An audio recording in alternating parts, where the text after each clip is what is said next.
Bonjour, ici Charles pour Géo Orlando. Aujourd'hui, on va faire un petit test. Est-ce que c'est plus long partir d'une villa de location pour se rendre à Magic Kingdom ou à Disney, ou si on réside dans un hôtel Disney, se rendre dans le parc? Alors, il est 11h33. On est à notre villa à Davenport et c'est un départ.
Ici, on a un exemple d'un parking pour les gens qui viennent avec des remorques. Je sais qu'il y a beaucoup de riders qui viennent et qui disent il y a des parkings, des cours de hall comme ça, vous donnez un montant, vous pouvez reculer toutes vos remorques. C'est une pratique qui est courante et qui est très populaire parce que toutes les resorts où il y a des maisons louées, vous n'avez pas le droit d'avoir de remorques. Il faut absolument les laisser dans des endroits comme celui-ci.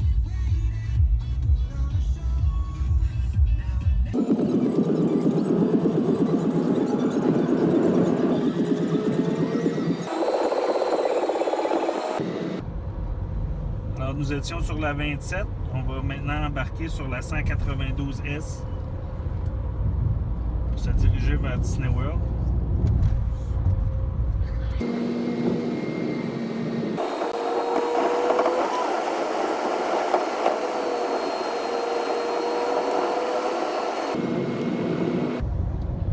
Comme vous le voyez sur les images, la 192, c'est une route extrêmement commerciale parce que tous les gens qui louent des maisons, que ce soit à Clermont ou Davenport, tout le long de la 27, pour aller à Disney le matin et le soir, doivent obligatoirement passer sur la 192.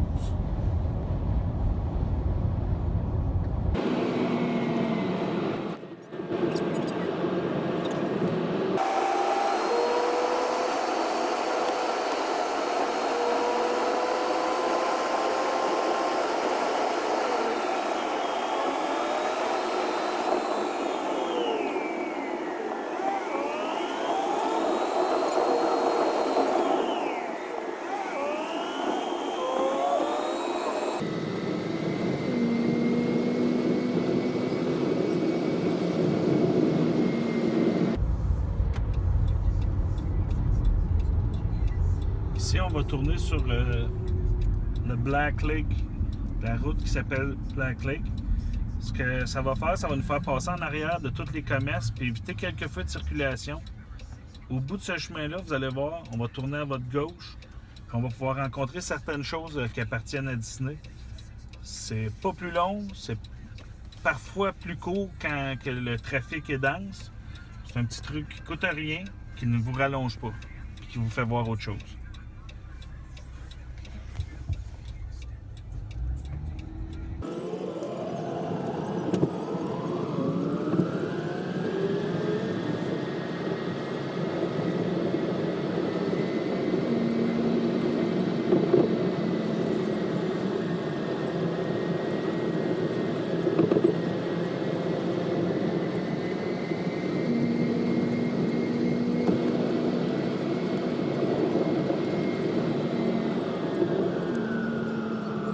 Donc, au bout de Black Lake, tournez à gauche sur Sherbert.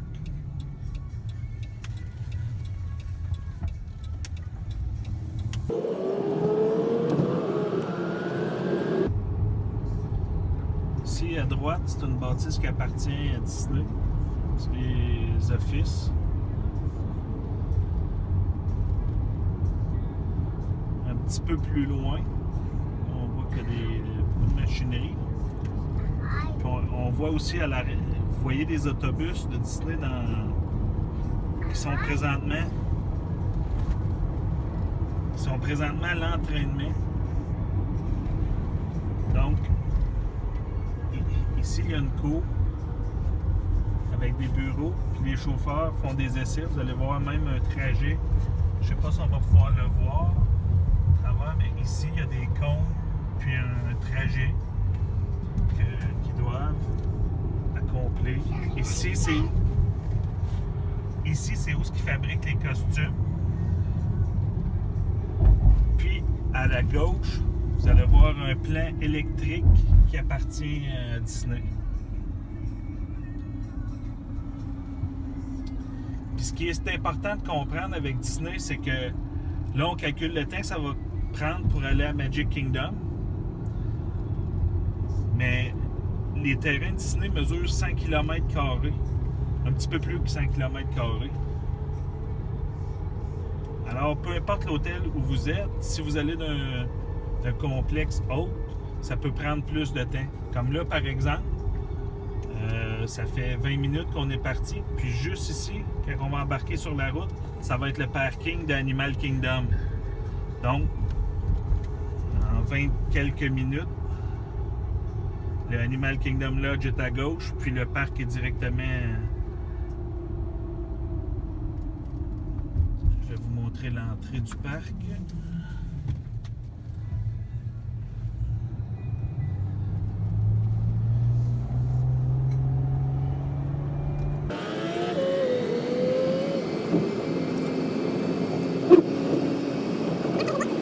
Animal Kingdom, le parking est ici, c'est l'entrée.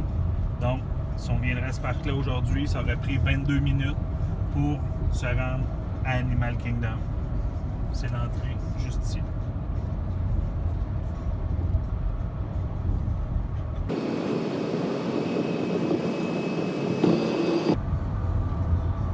Alors, on est officiellement sur les terrains de Disney. Comme je vous disais, ça mesure 110 km². Fait que dépendamment où on va, le délai est plus long, mais l'entretien est fait ici par des gens de Disney. Et l'entrée de Magic Kingdom. Les 3 autres parcs sont plus près un des autres.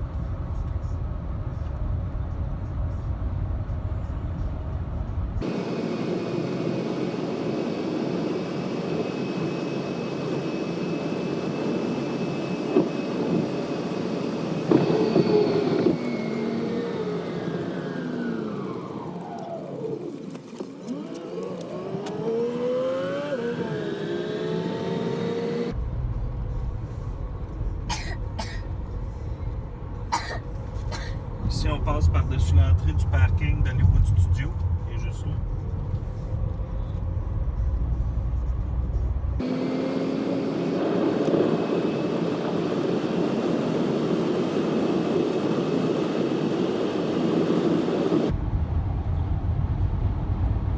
Donc, 25 minutes de la maison, on aurait été rendu à Hollywood Studios.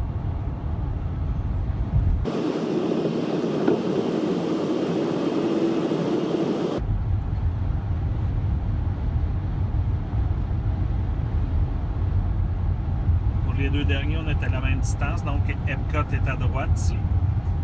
Et on voit l'entrée du parking de Magic Kingdom tout droit. Les panneaux solaires, c'est nouveau. On sait qu'Epcot travaille beaucoup sur les technologies pour être autonome.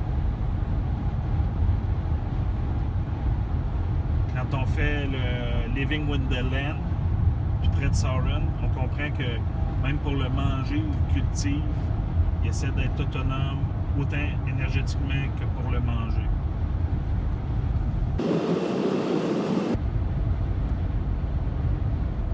L'automobile est même plus rapide que le monorail. On en a la preuve.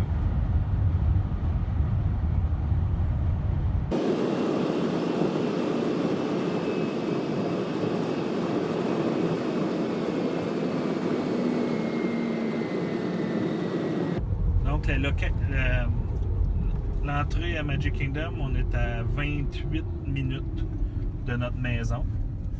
Fait à noter, pour notre villa, ils nous disaient qu'on était à 10 minutes des terrains Disney.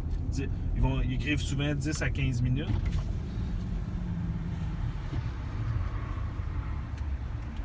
How you doing? Fine. Good. Karen, Yes. thank you. Alors, nous, cette année, un petit truc pour ne pas payer le 20 $ de parking. Anecdote, on a upgradé une de nos passes, parce qu'on ne réside pas sur les terrains Disney, pour une passe annuelle. Alors, la passe annuelle nous donne droit au parking gratuitement. Fait que chaque jour qu'on vient à Magic Kingdom, on sauve 20 $ de parking. Alors, nous, on était ici pour 10 jours. En partant, on sauve 200 $ à prendre la passe annuelle. Maintenant, ça a pris 28 minutes pour se rendre à l'entrée du parking.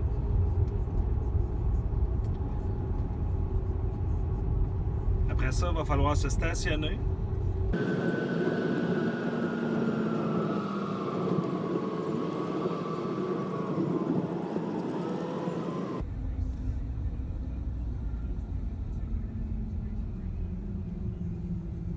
Et là, à voir le nombre d'automobiles puis le parking qu'on est rendu à midi, on comprend qu'aujourd'hui, le parc est très, très, très achalandé.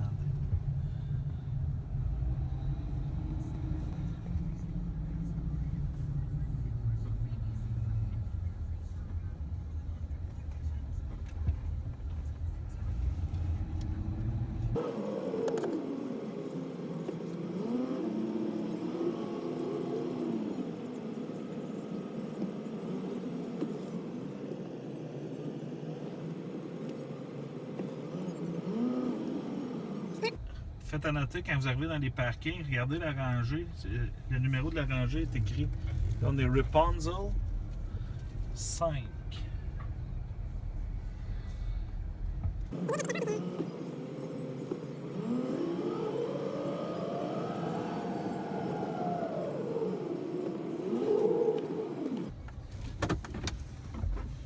Et voilà, midi 5, donc 32 minutes. On est rendu dans le stationnement de Magic Kingdom. Ça répond à la question, combien de temps que ça prend quand on reste dans une villa, se rendre au parking de Disney. Alors, après s'être stationné, on prend le petit train qui nous amène au Ticket Center. Et après ça, on a le choix de prendre le monorail ou un bateau qui va nous emmener à l'entrée de Magic Kingdom. On va voir combien de temps que ça va prendre en tout. Ici Charles pour Géo Orlando, une petite récapitulation. Alors, on a fait 28 minutes pour se rendre dans le parking à Magic Kingdom. Après ça, on a pris le petit train. Après le petit train, on a pris le monorail. Là, on vient d'être fouillé. Alors, nous nous apprêtons à rentrer dans le parc. On est parti de la maison à 11h33 et il est midi 37. Alors, c'est le temps que ça prend pour se rendre à l'entrée de Magic Kingdom. Merci.